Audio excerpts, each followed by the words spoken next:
Welcome in to Oilersnation Radio. No bag milk today, so I had to run across the room after hitting the one intro. and a half steps, maybe. It was smooth. Especially for you. Okay, but is it or is it not? The pivot was the important part. Is it not technically still across the room? Are we talking about room size again, it's Tyler? 1/3, but the middle 1/3. I heard you're a room size guy. Oh, well, everyone on the Oilers Nation Everyday stream is bullying me because of the size of my bedroom. Yep. I posted a thing because I got a mattress from Too big or too small? they're like, it's too small. They're like, Tyler lives in the Harry Potter closet. And it's not that small. First off, my house was built in 1963. So If Do you have get your a own king-size bedroom bed in the it, you're room? Fine. Do you have your own bedroom to yourself? well, my girlfriend and I live together. Oh, you guys share a room? Yeah. Wow. Modern. And a king size bed? No, queen. Do you push your beds Ooh. together, or So you don't like that? do you sleep No, in? no. You gotta have a king size bed, See, the especially for you. room's not big enough. You don't need extra space in there. You just a king size bed and get out and put your dresser somewhere else. You need a king size bed Why? because you're longer than I am, and I pretty much hang off mine. You are a long boy. Yeah, that's fair. I just I assumed like you had his and her bedrooms. I curl up when I sleep. Yeah, that's fine, but sometimes you need to stretch out. Yeah, that's fair. Well, anyways, Phone. Douglas Mattresses, not a sponsor of this show, sponsor of ON Every Day. You know who is a sponsor of this show? It's Wendy's and the Daily Face-Off Survivor Pool. Head to dailyfaceoffsurvivor.com now to play. I'm out day one this week. Me too. Wasn't meant to be. I had Kevin Fiala. There were 10 options for day one. Only 2 of the 10 hit. It's not good. That's So incredible. so many people are out. Not a lot of people playing anymore. Just 200 left this week, and they're playing for the Bacon Portobello Mushroom Melt, which is back for a limited time. If you're a loser in the game like me, you can always be a winner at lunchtime by ordering at Wendy's or by downloading the Wendy's app to find out how you can get in on some delicious Wendy's rewards. Speaking of delicious, it is the Delicious Debate brought to you by Wendy's. And it's only been one game since we had our last episode of the pod. So we'll get to our who delivered for that game against the Habs in a bit. But the Delicious Debate today is centered around the rumors that the Oilers could be interested in Corey Perry. If you somehow missed the story earlier this year, he signed a 1-year, $4 million deal with the Chicago Blackhawks, but due to some, call it off-ice conduct issues, the Hawks terminated his contract, and now he is a free agent and is free to sign wherever he wants in the NHL. The 38-year-old had 4 goals and 5 assists in 16 games before the Hawks let him go. And the delicious debate today, should the Oilers sign Corey Perry? Rick? Yes, so very simple. As long as he can keep his life on track off the ice, he's going to be nothing besides positive for us on the ice. I like what he does in the dressing room. I like what he does in the ice. I really don't see too many. And then obviously it has to be worth it for us, like dollar-wise. So as long as it's cheap enough, yeah, there's absolutely no reason why not. He automatically bumps ahead of like 3 guys at least on the roster. The right side of the Oilers depth chart right now is Hyman, Fogle, Derek Ryan, and Connor Brown. Is he right wing or center? He's right wing. Dan? I think positionally and player-wise, it makes sense for the Edmonton Oilers. I just have questions surrounding the dismissal of his from the Blackhawks organization. Obviously, we'll never know the real answer as to what happened there. But you know, this Oilers team has things clicking again. You know, where we had maybe some magic juju at the start of the season that wasn't there. You just kind of you're looking at maybe mixing up the chemistry a little bit more than you need to with this team, in my opinion. Again, I don't know necessarily what happened behind the scenes there, and I don't think we ever will. I hope that the Oilers would ask the question and have a better understanding as to what went behind the scenes there. But yeah, I have a question mark, I guess, from a standpoint of chemistry-wise on this team. Do we need to make that move? Yeah, for me, like the fact that, you know, he met with the commissioner and Bettman basically, I mean, he was never forced out of the league at all. Exactly. Like he went and did that. He took that extra step, right? He took some time away and kind of reset himself, so to speak. It's a guy who's been to 3 of the last 4 Stanley Cup finals with Dallas, Montreal, and then once with Tampa Bay as well. Liam, would you be interested in Corey Perry? Yeah, I think he's an upgrade over like 4 or 5 players in your bottom 6. So for the money he's probably going to ask for, it's well worth it for a guy you don't even have to spend assets on aside from cap. That's kind of where I come out is like the Oilers probably need to add 3 to 4 pieces ahead of the deadline. So if one of them can be a freebie where you basically don't have to give up any of your little cap space because you can just send down Ernie and plop in Corey Perry. What are we? So are we just assuming we get him at league minimum and then at obviously half the year, so 750, so about 375? Well, I'm pretty sure he got his bonus from Chicago. He got a $2 million bonus from Chicago at the start of the year. So he he's already signed for less than league minimum. Well, like the thinking is he would sign for league minimum. Good. I think it's a no-brainer.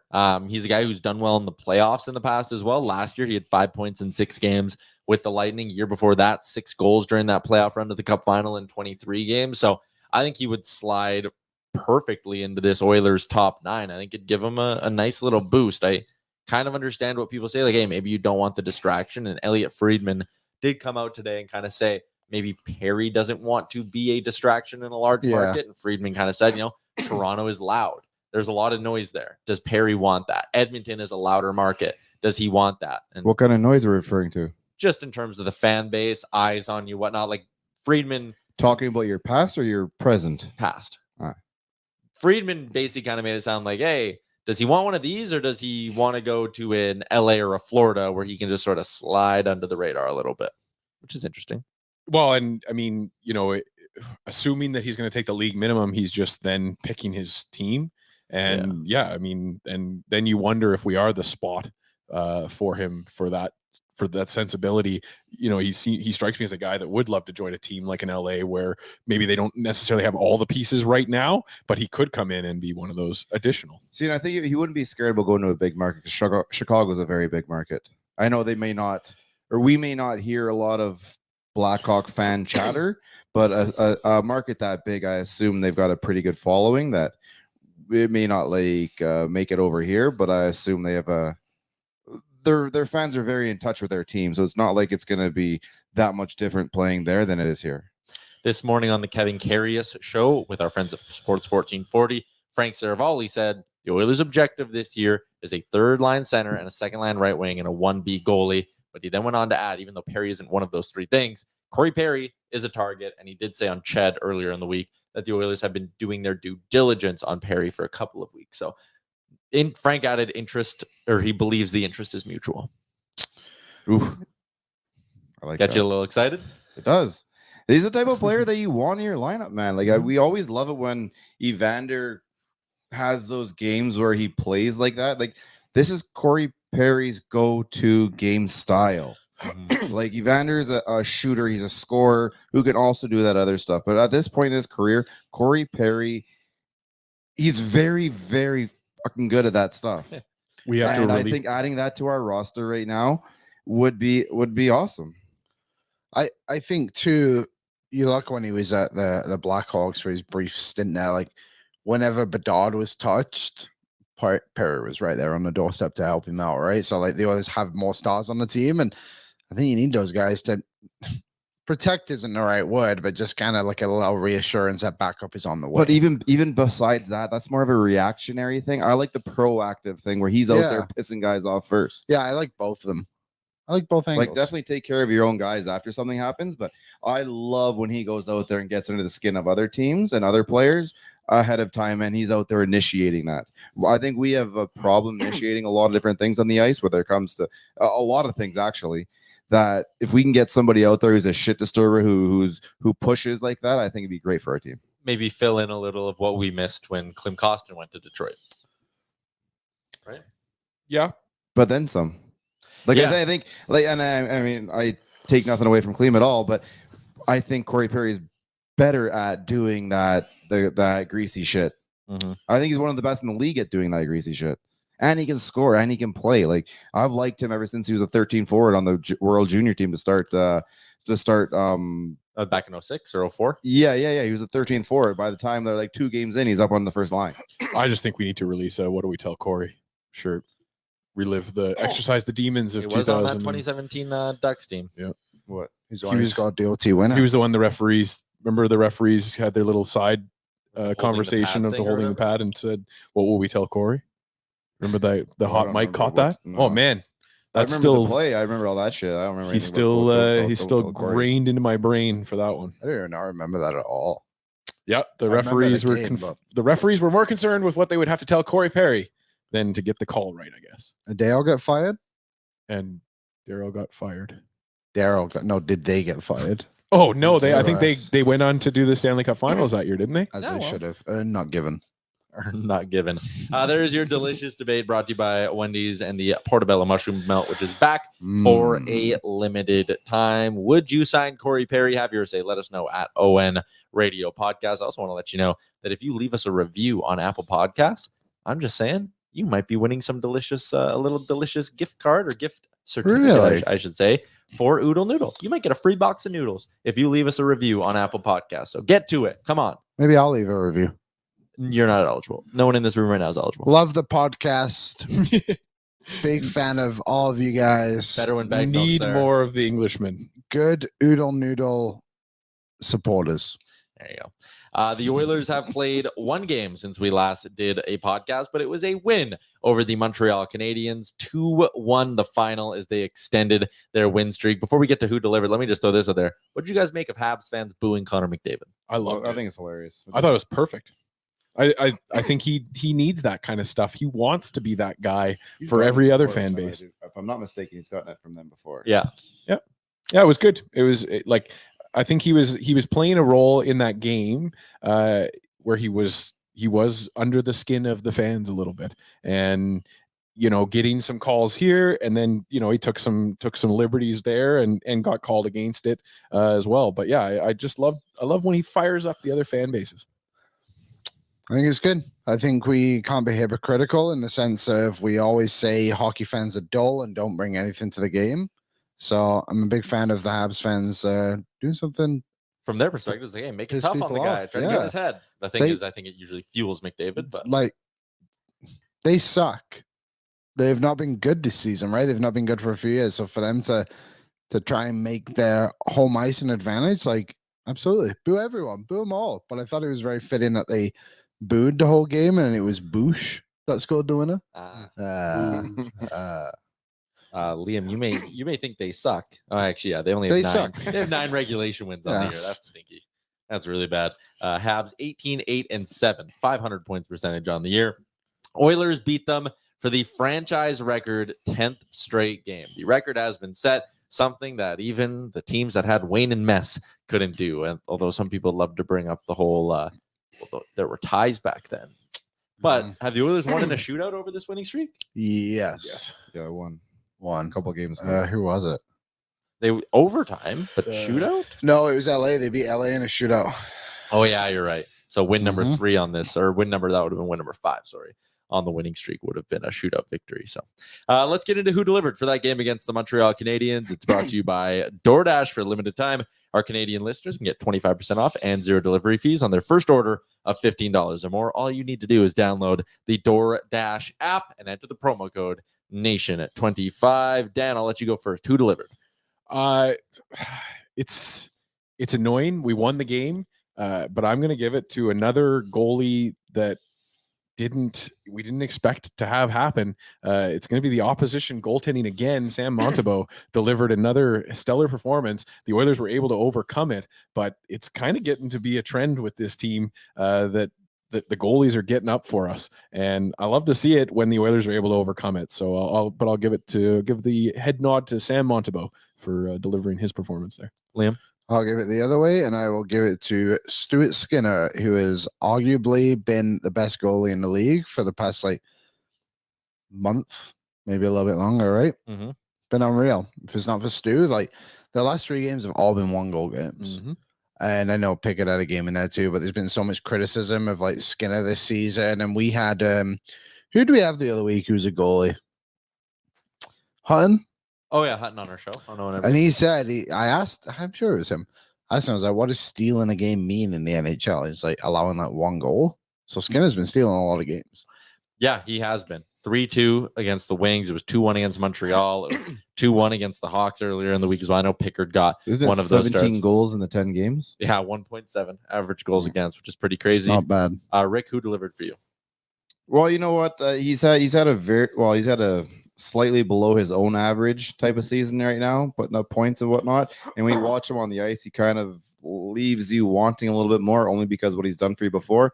But I think with a goal and assist, Leon really carried the team there, kept us in the game, got us the lead when we need, or got us tied up when we needed it. And then just those three guys on. When it comes to overtime, I feel terrible for the other team, sort of. I saw a thing the other day. I actually think it was this morning, the more I think about it. And in his last like 21 games, Draisaitl has 22 points, something like that. And people were complaining about it. Well, I get it. Like, he's a star, but also his bad streak is still a point per game. Yeah.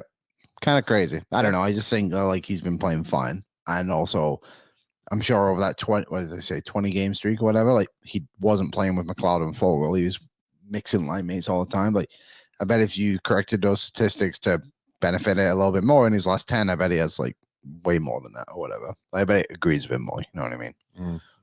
Leon Draisaitl 5 shots on goal in that hockey game. The player who led the team, though, Ryan Nugent-Hopkins had 8 shots in the victory over the Montreal Canadiens. My who delivered, I'm just going to nice and simple. It was Evan Bouchard, man, in overtime. I love that the Oilers have a guy on the blue line who will just sit there. And again, you're on a 4-on-3 power play. I think a lot of Oilers teams in the past, even with Connor and Leon, would have wanted to try pass the puck into the net, right?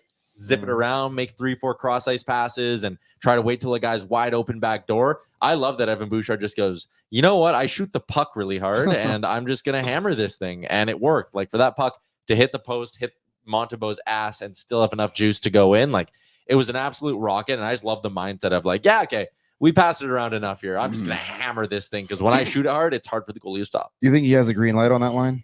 Totally. I don't think they question him at all. No, yeah, I agree. So I think that like there's 3 green lights, and then like Nuge gets to make a decision, and Hyman's usually in front of the net, so his only decision is should I smack this puck in the net or not. And then it's really interesting to see the dynamic of the thought process of those 5 guys or 4 guys on overtime. Yeah, and I mean the shots. I've kind of been on Draisaitl a little bit, saying I wish he'd shoot the puck more. Connor McDavid. There are times where, when he's deciding between when to shoot and when not to shoot, I'm a little like, what's going on here? But again, how can you question McDavid? But it would be interesting if McDavid and Draisaitl can get a little bit better at getting shots through on the power play, if things would maybe open up a bit more, if teams have to suddenly respect McDavid taking a wrist shot from the top. The other team has to guess, though, too, right? That player in front of him has to guess one way or the other. And you know what? Sometimes you're going to flip a coin, and 4 or 5 times it's going to go against you. Yeah, that's also very fair. Just building off the back of that on who delivered, and we'll turn this into a little bit of a game recap here. But if you go just off regulation and don't count overtime, they score once in 60 minutes against the Habs. They score twice in 60 minutes against the Wings, twice in 60 minutes against the Hawks, only 3 times against the Sens. Is anyone a little bit concerned about the Oilers offense? Nope. Why not? Why? Because they've for the longest time, we've said this team needs to learn how to win 2-1, 3-1 games, right? The 2-1, 3-2. Those are the type of games they had to learn how to play. They're playing them. They're doing exactly what we have to do. 2 of those times you've got shots of north of 40 shots, right? Yeah. And I know this season's kind of weird that the win-loss record with over 40 shots, but it's not going to be very often that this team gets 40 shots. These types of players get 40 shots and you only score a goal or 2.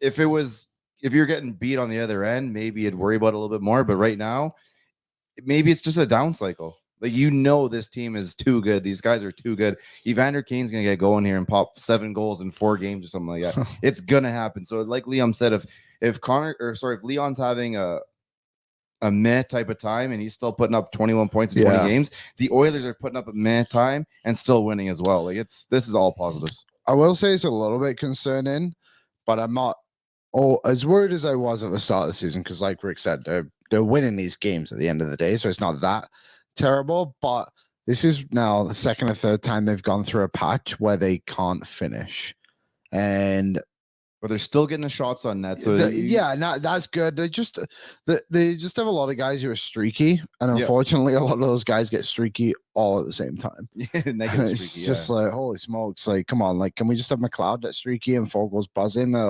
Something like that. So I'm confident they'll all find their groove again. And I think maybe in a weird way too, it's tough to get up for some of these games I don't know. And if you look at our third line, man, it's still not great. Like, who's on the third line today? Derek Ryan still?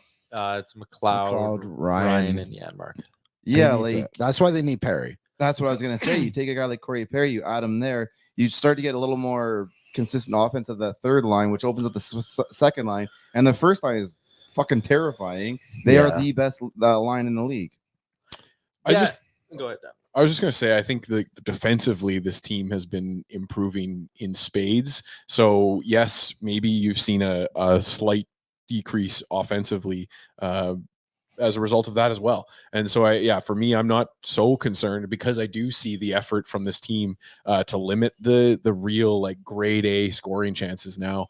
Yes, there's games where they're still getting shot 30 shots against, but they aren't the high danger scoring chances like they were at the start of the season. I mean, the start of the season, we were giving up 5 and 6 breakaways in a game and or 5 or 2-on-1s or 3-on-1s. Like it was a mess back in our own end. So I think that there's a little bit of recalculation from the defensive perspective too. Jeez. Interesting that you brought up the 30 shot mark, Dan, in their last 3 games. And you're right. There was that run against Anaheim, Philly, and Ottawa where they gave up at least 30 shots on all of them. But against Chicago, Detroit, and Montreal, they've been under 30 shots against 26, 17, 24 in all of them. So and they were north of 40 in 2 of those as well. Like the Chicago game was a weird little blip, but I think I kind of agree with Rick. Like if you're going to put up 87 shots over a 2-game stretch and yet you only score 5 goals in those games, like you should be scoring more like 7 or 8 goals in those games, you're going to right? regress to the mean where you're getting 35 shots and scoring 6 goals right away. And I guess to give credit to Lyon and Montembeault and Mrazek before that too. All 3 of the goalies they played on this road trip actually played pretty well against the Oilers. So sometimes that's going to happen. But I would like them to not be so streaky. Like if they could get a depth goal, is every game too much to ask? No, like just some random guy. I think 1 bottom 6 goal a game is like a decent bar to set. Yeah, I think that's reasonable. Am I wrong? Oh yeah, that's. I think that's what every team strives for. I just think that, it's like Rick said, execute all the time, for sure. And I think that when we look at the roster, just on paper, you say that third line is not effective enough to be able to expect that of it. It's better for this team to be solid defensively than get that quality scoring out of their bottom. Agree with that for sure. Completely agree. But I think for a team to be consistent and to be able to overcome these ebbs and flows, you do need that from your bottom 6. Here are the forwards who have played in at least 9 of the 10 games on the road trip that haven't scored. Hamblin, no goals in 10 games. Ryan Janmark, no goals in 10 games. Connor Brown, no goals, but in 9 games. So if he would have played in that 10th, I bet you he would have gone one. But I do think this is illustrated a little bit. Like, I mean, they've had 11 different goal scorers over the last 10 games, but considering you've won them all and you've scored 37 goals in that stretch, it does show this team needs upgrades in the bottom 6. Signing Perry would be great, but that can't be the end. I think Frank mentioned maybe a second-line right winger being the need.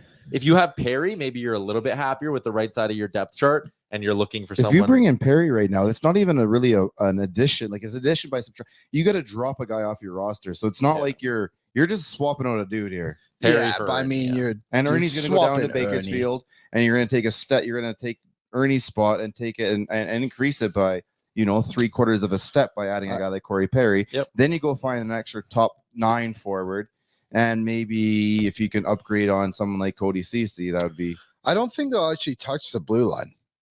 I really don't. It depends if you have an Ekholm situation again. Yeah, but and I mean they're not going to go out there and make a quick rash decision when it comes to defense. I just think last year when they clearly needed Ekholm desperately last year to boost things up, right? Yeah. This year, I don't think that need is as essential. Why, like we just said, you look at the forward group, it's like they kind of need a couple of pieces here. I can just see them spending their assets. I'm bringing in like 2 middle 6 guys, 1 a third line center, 1 that can play on either second or third line on the wing, and then you go from there. And then the blue line, they had like the example I used the other day on the live show was when Vegas brought in Ben Hutton, who's just like your 7th, 8th guy. Could you see them moving on from Kulak to try and upgrade something like a CC and then bring in Broberg and put in there? I could see them moving on from Kulak mid-season.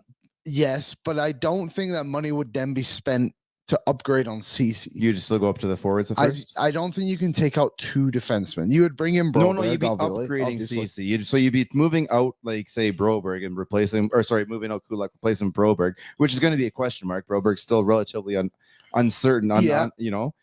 But if you have an obvious upgrade on your number one line, your number one defense pairing, that's like obviously a step up on someone like Cody Ceci. So what do you do with CC? Well, somehow because then about maybe having moving both of them. Yeah, at that point you can. Yeah, I think that's a lot of surgery to do to a blue line in season. It's only really 2 to 6, 30, 1.5 spots, right? Because you got a brand new player and then an almost new player. And if the brand new player is fine, like treading water for a bit while he figures it out, and then becomes like you've got that second pairing that's so strong. I just don't. That could probably take it number 1 minutes while you try and get the Darnell and question mark pairing gelled. I don't hate your idea, but I just think it's difficult to move that much from a blue line that's so familiar with each other. Like you're taking away two penalty killers to bring in Broberg and question mark, and Broberg isn't going to play on the PK as effectively likely as you'd have to learn real quick. Yeah, and it's just I don't know. You're putting a lot of responsibility then too on the other guys who already have a ton besides Vinny, right? Like I can't see them moving both those guys, but I could definitely see them moving one. Yeah. And I think I think Kulak is somewhat becoming the guy they move. He's the easiest to quote unquote replace. Like people give CC a lot of crap, and I get it. He's not perfect by any means, and he's definitely not a top pair defenseman. But also, you pay him $3 million, and you're getting so much more out of them than you really thought you were going to. And with Kulak, I like Kulak a lot, but you're paying him only like $500,000 less than CC, and he's playing third pairing, and you're playing on the third pairing. And you have Broberg in the minors, who we had Bruce Kurlock on the live show yesterday, and he was saying how well he's been doing. And he said, he's like, Broberg's better than Kulak. So you give him the runway of, okay, we moved on from Kulak at the deadline. Now Broberg has X amount of time to get going there until the playoffs. You make that move faster then, so you give Broberg more runway? Maybe. No, I would not. I think Broberg just keeps, I don't think there should be a timeline on it, because I think Broberg's playing so much in Bakersfield that it's still benefiting himself anyway. So build up his confidence. He has 10 points down there now in like 20-something games. So he's doing really well. And right now, Cam Denis is out for Bakersfield. So Broberg has been sliding on the power play a little bit more too. So I would keep him down there. But again, if you move Kulak while you upgrade the forward group, you still need to bring in another defenseman, because you lose depth. Otherwise, it's Neiman Linden's the next guy up. So this is the scenario I threw out the other day, Rick. Tell me, and Dan, you guys can chime in if you think this makes them better or worse. You take Brett Kulak, you trade him to a contender who wants a D-man, get a third-round pick back. And then you take that third-round pick and you go acquire Nick Seeler. And then you take your second-round pick and you go get Sean Monahan. The money is the same. You've swapped now Kulak basically for Broberg / Seeler. And you've given up a second-round pick, but now you can afford Monahan, and he's your new 3C. Are you better? You still afford Corey Perry? Yeah, because he's just swapping out for Ernie. Yeah, I like that. I mean, obviously, you're taking a guy like Sean. You're taking a guy like Sean Monahan, who's definitely a top 9 player. You're putting in your top 9. Yeah. You're putting him exactly where he should be, probably. So he has an opportunity to win his battles, right? You're not putting him in an area where he's fighting above his fight weight. You're putting him right where he needs to be, and you're going to add. And he's right now. He would have Perry and Kane as his wingers.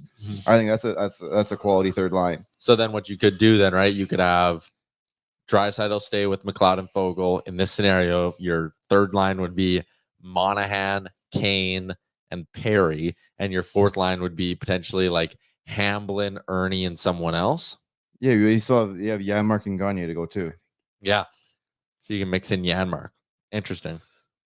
Yeah, I hadn't really thought about it a lot. And Liam, we were also talking about like this summer, you're gonna have a really tough decision to make with Vinny Desharnais, right? Like if the team actually kind of likes Phil Kemp and they think this guy can maybe give us third pairing minutes or be our 6-7D next year, what's better, Vinny at $2 million or Kemp at $775K? As much as I love Vinny, it's like, does Kemp kill penalties? Yeah.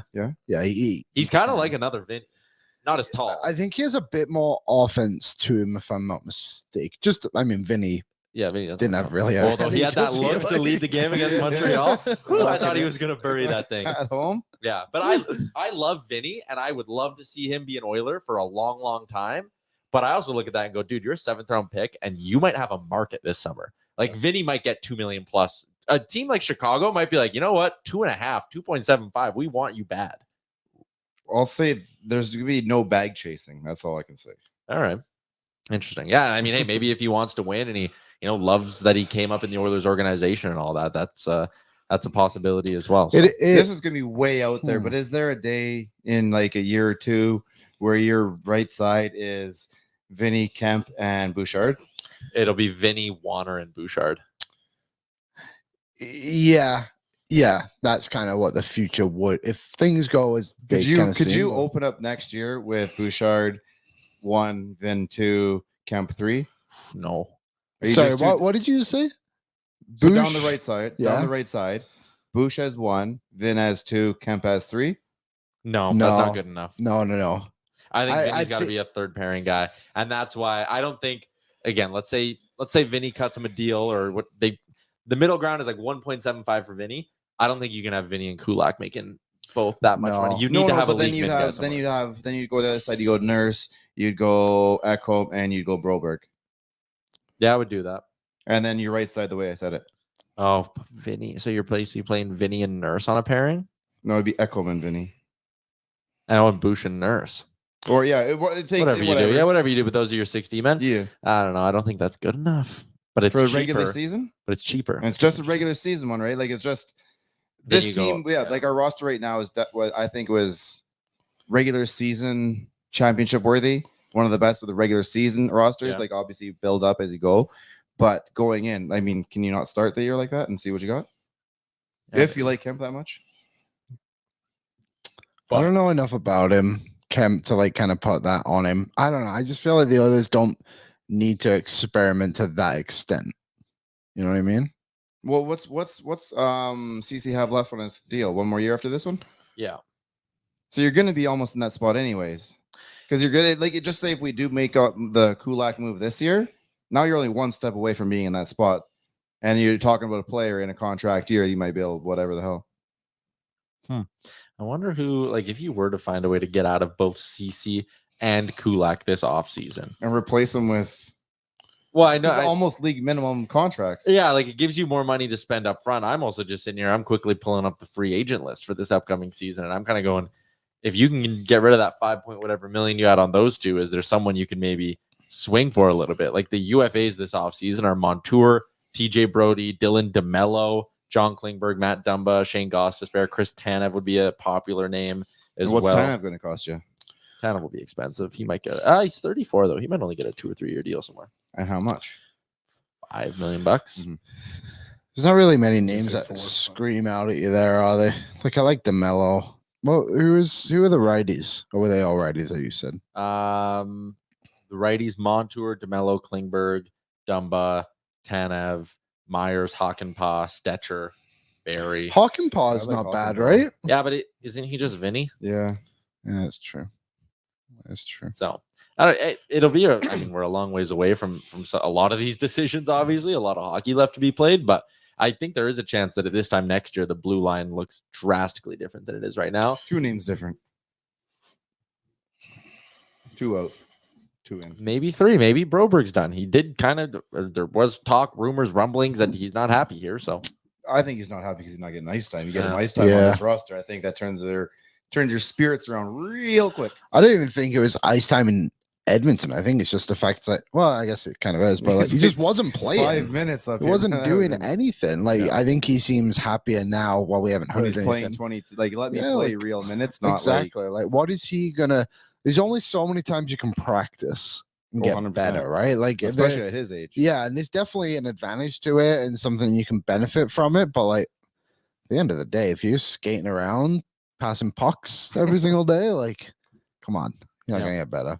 All right, let's quickly do. There's one other thing I wanted to do, and it's for our friends at Booster Juice. We're going to do some league notes, some talking points from around the NHL from January 19th to 21st. We are going to be out at the Jasper Pond Hockey Tournament with a special shout out to our friends at Tourism Jasper and Booster Juice. It's going to be an absolute blast. We got Team Oilers Nation, Team Flames Nation, Mhm. Team Daily Face-Off. I was looking at the jerseys out in the hallway. We got Who's on that team? Frank. It's like Team Daily Face-Off / Team Leafs Nation. Oh, They're gotcha. kind of joined. So Rose Hill's on that team as well. Either way, it's all powered, Liam, by Booster Juice. Download the new Booster Rewards app today to start earning berry points for delicious and nutritious smoothies, drinks, and food that will get you through the day, whether you're at work, maybe you just did a workout, or you're playing in a weekend-long outdoor hockey tournament. Booster Juice can help fuel you. What did you guys make of Elvis Merzlikins the other day? I don't know if you guys saw these comments, but he is very not happy in Columbus at all. Seems like he's going to shake loose. Seems like he's putting some pressure on the organization as well. Any interest there? I know we've talked about it a little bit in the past. 3 more years, $5.4 million. Dan? I think we talked about it on this pod remotely last week, didn't we? And I said, with the Jack Campbell straight up from Merzlikins. And I was shocked that you guys were not as bullish as I was on that. I just don't think that's it. I just don't think that's realistic at all.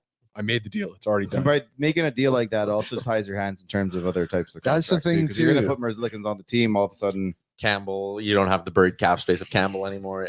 I just think there's so many layers to that. Merzlikins better than Campbell, obviously. I just don't think it's worth it considering the other holes the Oilers need. But I'm very confused by this story.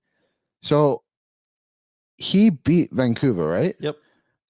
It was made to seem like the Vancouver Canucks had never lost a game in their history, and finally this Elvis guy had taken them down.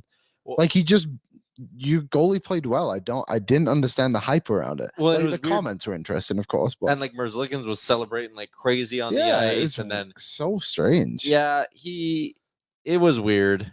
But a celebration on the ice after you've been healthy scratched for as long as he has and all that is kind of a fuck you to the guys upstairs in the suits. Like that's what that is. For sure. Like, hey, look, this is what I can do. You guys are benching me. But hey, the rest of the league, look what I just did. This is like, and I guess it's harder for us as Oilers fans because we watched a guy play himself out of the league, whereas Merzlikins seems to be apt at playing the goaltending position, yet Columbus still doesn't want him there, even after signing him to the exact same deal. Almost, what is it, $250,000 more than Campbell at the same time that we signed the Campbell deal. So, yeah, I mean, it would be weird if Jack Campbell was playing okay and we were like, no, Jack, you suck. You're going to the AHL. And he's like, no, but I'm actually okay. It would be a different dynamic for us. So I think that's a little bit. Is there other goaltender doing that much better than he does? Well, I don't even think it's that their other goaltender. It's the backup. Like the guy from the AHL is now ahead of him in the depth chart. Tarasov is their kid that they like. Yeah, and he's ahead of them in the depth chart. Ahead of him because the management decided to play him ahead, or ahead of him because he got some tastes and he's like lighting up the league. Because I don't think that's really the case over there. Well, and again, we always go back to the fact while Liam brings up those numbers as to Merzlikins' numbers not being that bad on a bad Columbus team. Tarasov has an 875 in 8 games, and this is the kid that they want to play ahead of Elvis. Yes, yeah. So it feels like he's probably just feeling like he's taking the crazy pills. Like, why am I not starting? Right? Yeah, I understand where he's coming from. Yep. So it's I don't know. Now I get it. It was just I don't know. A lot of is an interesting one. Well, but you're right, Liam, because it started out as Merzlikins like, I don't want to trade. I'm not asking for a trade. I just am not happy in this situation. Now he's straight up wants a trade. And wants out. So it's a mess. Players want to play. When has Columbus been a very tidy and clean organization? I can't believe that guy still has a job. Yarmo? Yeah. If he was in since the Jesse draft, 26 other markets, he's fired at the end of the season. He should be fired today. I just don't think they want to pay another GM. Is Davidson still the hockey ops guy there? Yeah. He should be in trouble too. Yeah, well, that's exactly it. Like, how do you oversee this organization, which has had many, many options and many, many opportunities to flourish with different things, and just haven't they allowed a player to pretty much die on their roster too, who 5-6 years ago was thought of as like perhaps the next great goal scorer? Like, what the hell is Patrick Laine done? Oh, Laine. What has Patrick Laine done? Didn't know which one of the players has died as like their career has just gone to Columbus and floundered. Well, I mean, Gaudreau definitely is. Remember Well, when that Jeff was- Carter went there and was brutal? Terrible. Jeff Gaudreau- Jeff Carter. Carter. The Gaudreau thing was wild because they went and got him, and then they had no centerman at that point to Yeah, be that's able They to tried play to with play him. Line as a center at the Yes. beginning of the season. So it's that whole organization is just Laine makes absolute $8.5 million shambles. bucks. What has he done? Nothing. And he Ask for a hurt, trade like- out of Winnipeg. Yeah, that's terrible. When Too you look bad. at it, that whole little thing of like Laine, Dubois, whatever, the Jets now, as the team who's had both Laine and Dubois, or one of the teams that's had them both, they're sitting the best out of that whole trio if you include Winnipeg. Like Yep. the fact Winnipeg now has neither Dubois or Laine is like, oh no, we're the happiest out of all the dealings. Like that's wild. A couple other league notes: Kyle Connor going to return tonight against the Islanders, and Jason Dickinson signed a 2-year deal with the Chicago Blackhawks. So potential deadline target. People were connecting him to the Oilers a little bit. He gets a 2-year deal with a $4.25 million cap hit. I like it. I like that Chicago is trying to build a bit of a culture there now and like this new group. Dickinson, to his credit, is a great season and deserves that contract, right? Like, Well, I mean, he doesn't deserve $4.25 million. But Someone, he yeah, deserves he deserves a I saw a bonus. tweet out there that said, "Hey, Chicago Blackhawks, just because you play them in the top six, doesn't mean you got to pay them like they're top six." They gotta I- hit the floor though. I just think this is Jack the right Campbell? move. The right move for them. They got to keep players there. They can't just rotate players every single year. They got to have some familiar faces. And now I believe they have Bedard, obviously, Kursev, Foligno, Anthony Siu, Hall, Connor Murphy, Yep. Jones, and what's this fella's name? Dickinson. Jason Dickinson. There you So go. there you go. All right, those are your league notes brought to you by Booster Juice. Grab a delicious smoothie and refuel with Booster Juice and start earning with berry points on the Booster Rewards app. Today, we are going to step aside, take a quick break. When we come back, Kennedy's Quote Game. Kennedy's Quote Game is brought to you by Greta, your go-to pre- and post-game spot, or why not your spot to watch the game? Their TV setup is legit and endless intermission entertainment with their arcade games as well. The food is good. The drink is good. The times are always good at Greta. Kennedy, you got your quote game fired up, ready to go? It's a new year, so let's jump into it. Oh, boy. Alrighty. So also house rules now. I actually made rules to this. I win if none of you get your own correct. Okay. And every single month there's going to be an overall winner. Okay. I know January we've missed out on a few, but each weekly winner will be based on how many games are played that month, and then Okay. we'll do an on aggregate, and then we'll get Nice. bragging rights. And Winning percentage, Like Yeah. it. just like the AHL. Okay. I like it. Let's Alrighty. go. What do Okay. we win, though? Do we get prizes? yes, Gotta be prizes. Okay. Let's go. I gotta do it. Okay, number one. That might not have nothing to do with me cramping up, but I'll take one anyways. Say it again. Yeah. That might not have nothing to do with me cramping up, but I'll take one anyways. Okay. Thank you. Number two, I am on a B. I'm on a B. Yeah. I'm on I'm on a B. I'm on a B. on a B. Number three, Swedes stick together. All right. Number four, the coach is putting on the captain's hat. The coach is putting on the captain's I hat. like how you guys do it. I like that a lot. Mm. That was an echo. The coach is putting on the captain's hat.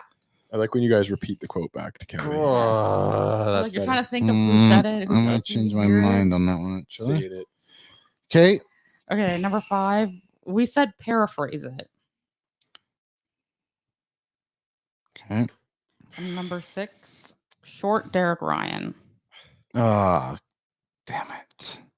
Ooh. That changes everything. Short Derek Ryan. You know what? I'm going to try a little. Who could we be talking I- about? Can you read number 3, please?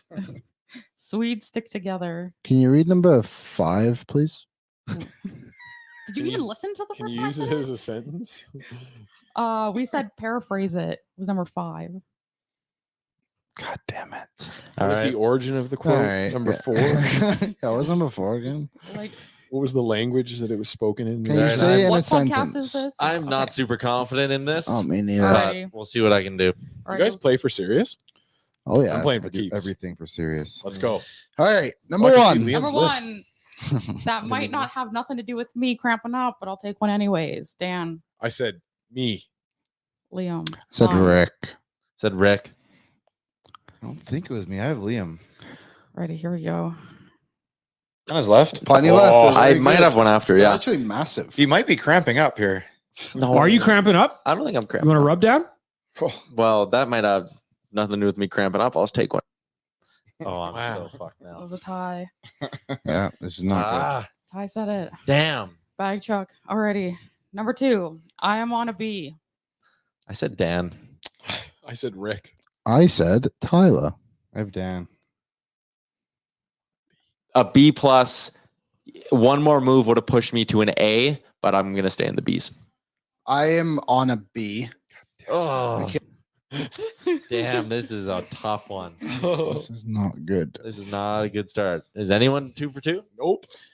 I'm 0 for 2 if you're Me afraid too. of that. Perfect. Are we all 0 for 2? Yes. Oh, Kind of no. crazy. Kennedy puts rules in like she can win, and all of a sudden no one gets. No one's- I was like, this is great for me. Mm, All right. What do you Yeah. got? Okay, number 3 is Swedes Stick Together.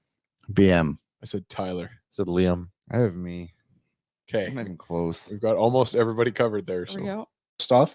Apparently, yesterday he went out for dinner with Broberg already. Mhm. They didn't even know they don't know each other, so that's like a really good step on that side of things. Swedes stick together. Yep. Oh, That damn it. was easy. Never Boy. doubted my I'm abilities 0 for on 3. this game. I'm 0 for 3. Are you kidding me? I am 1 for 3. Okay, number 4, the coach is putting on the captain's hat. I said BM. Yeah, I don't think this one's me, but Nice. I said me. I said BM. I have BM. I think it's Ready? BM too. What was I thinking? It was offside, bro. Do you prefer the 12th forward or the 7th defenseman?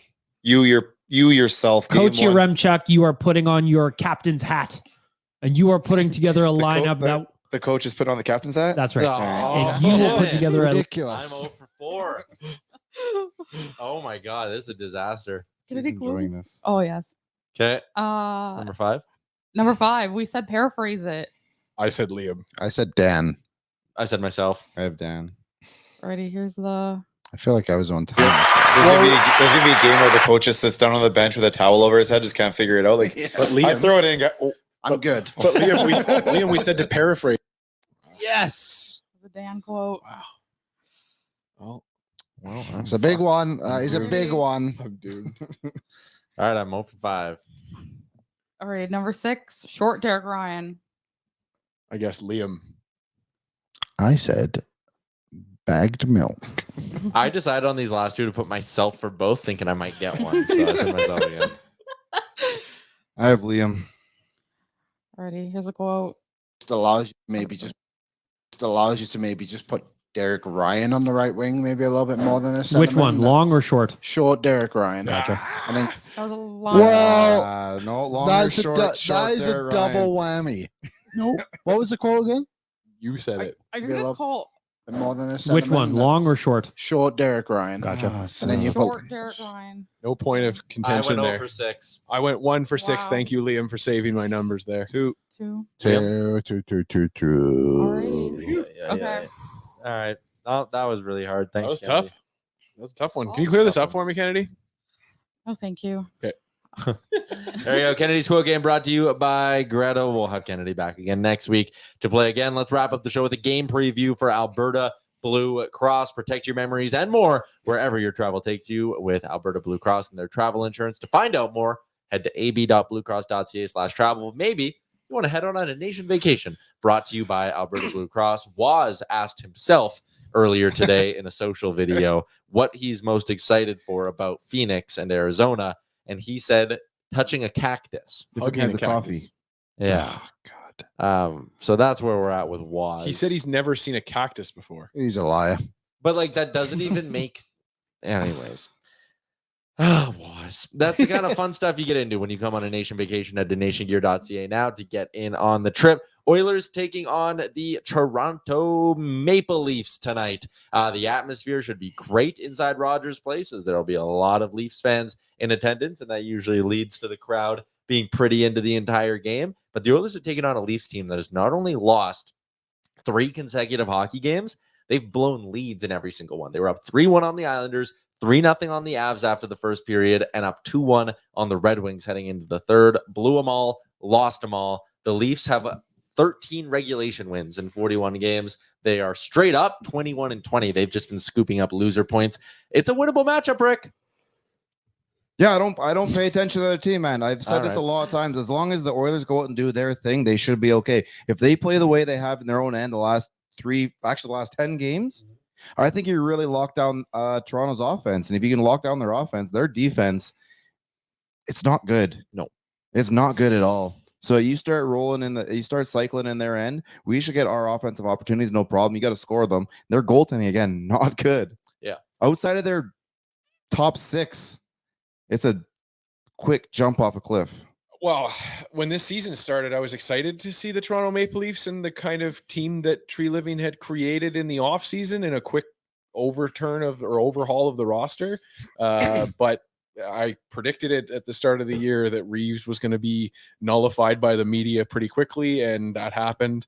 And the rest of the team just doesn't seem to have any kind of excitement or character. I think I heard Jay Rosehill on Leafs Morning Take talking about how this team just has no character, has no oomph, no inspiration to it. And so for me, this game worries me as like a typical trap game where you've got the Leafs coming in floundering. The Leafs media is asking the Oilers about the Leafs struggles and that kind of thing. The Oilers know that the Leafs are struggling, and the Oilers have come into, a franchise long win streak. And we've mentioned it before. These last few wins haven't been great. So everything about this game screams trap to me. I'm not looking forward to that aspect of it, but I do hope that the Oilers can come out and really overcome that ability to just let teams like the Leafs, where they're struggling, take control of the Oilers. That was a long-winded answer, but I'm afraid of a trap here. Last one I want to run through with everyone. Ryan McLeod expected to return, but back as the third line center. Evander Kane getting that spot on the second line. Liam, is that the right or wrong decision?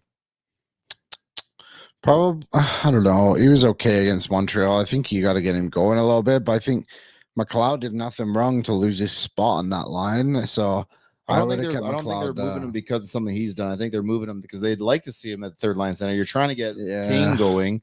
And I think as long as McLeod has that confidence in him, that his game will be there as it has been in the last 10 rather than, say, the first 15. I don't know. I feel like that experiment should maybe happen against Columbus next week rather than a Toronto Maple Leafs tonight. Maybe that's when they want to get Holloway back in. Maybe they do, but then who's going to play on that wing? Probably Evander Kane, right? Yeah, that's a good point. All right, we'll see if the Oilers can extend their franchise record winning streak to 11 games. They get the Leafs on Tuesday, the Kraken on Thursday, and then we'll be back to recap it all on Friday. Maybe we'll talk a little bit more about Dylan Holloway on that Friday show as well, as we lead into a weekend that'll feature a BOA. So it's a busy, busy week for the Edmonton Oilers. Big shout out to Alberta Blue Cross, Greta, Booster Juice, DoorDash, and Wendy's, and Kennedy for swinging by with her quote game. Thanks for tuning in to a Monday or Tuesday edition of Oilers Nation Radio. We'll chat with you again on Friday. What's up, Nation citizens? If you like that video, then you need to be subscribed to the Oilers Nation YouTube. Podcasts, live shows, exclusive interviews, and analysis. Everything you need from your favorite voices at Oilers Nation. And you don't want to miss any of it, so hammer that subscribe button.